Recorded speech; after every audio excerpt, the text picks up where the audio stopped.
Au Bénin, les partis politiques réussiront-ils en 2026 à faire élire à la présidence de la République un des leurs?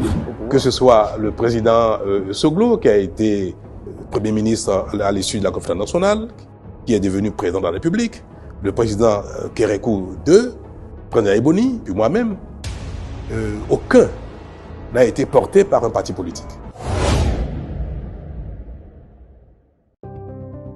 L'un des défis majeurs du président Talon quand il a cédé au pouvoir en 2016 était de matérialiser cette volonté de toute la classe politique béninoise qui voulait que le système partisan soit réformé.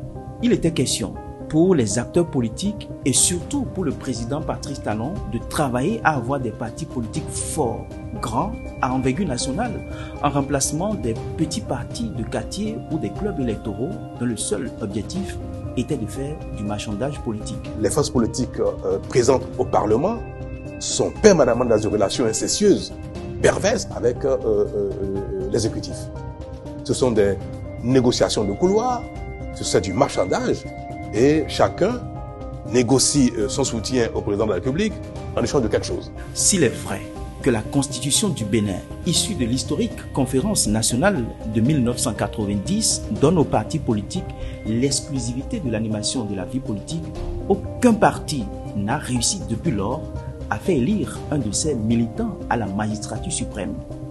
Comment en serait-il d'ailleurs possible lorsque, dans ce petit pays du Golfe de Guinée, coincé entre le Togo et le Grand Nigeria, on dénombrait jusqu'en 2018 plus de 300 partis et regroupements politiques dont 60% n'ont jamais eu aucun élu. Il fallait agir.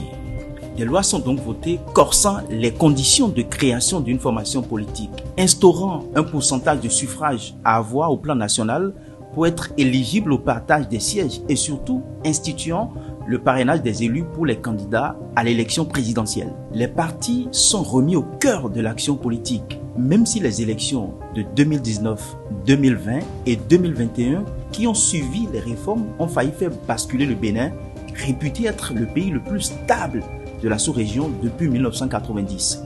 L'aile dure de l'opposition n'ayant pas pu participer à ces différentes compétitions. Le peuple a refusé la dictature. Levez-vous, l'heure est grave. Talon marchera sur notre corps, je vous le jure.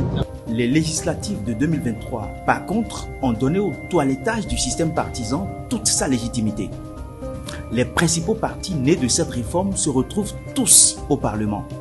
En 2026, auront lieu au Bénin les élections générales, dont l'élection présidentielle. 2026 semble loin, mais très proche en même temps.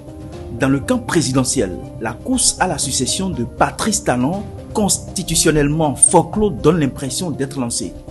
Il n'y a pas cette semaine où nous ne lisons et ne regardons à travers les médias des activités liées à la suscitation des candidatures de telle ou telle autre personnalité. Des individus contournant les partis politiques appellent des particuliers non militants à s'allier pour les prochaines élections présidentielles. Quel rôle?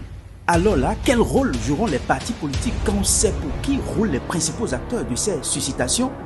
Les maires et les députés qui, selon la loi, devront parrainer tout candidat à l'élection présidentielle, pourront-ils résister à toute pression et suivre la ligne qu'auraient définie leurs différents partis politiques? Serait-il judicieux de leur retirer le parrainage au profit des partis, un peu comme cela a été le cas dans le choix des maires des communes en 2020? Mon avis est que la réforme du système partisan est à l'épreuve de la succession de Patrice Talon. Quel est votre avis à vous? Continuons les discussions dans les commentaires.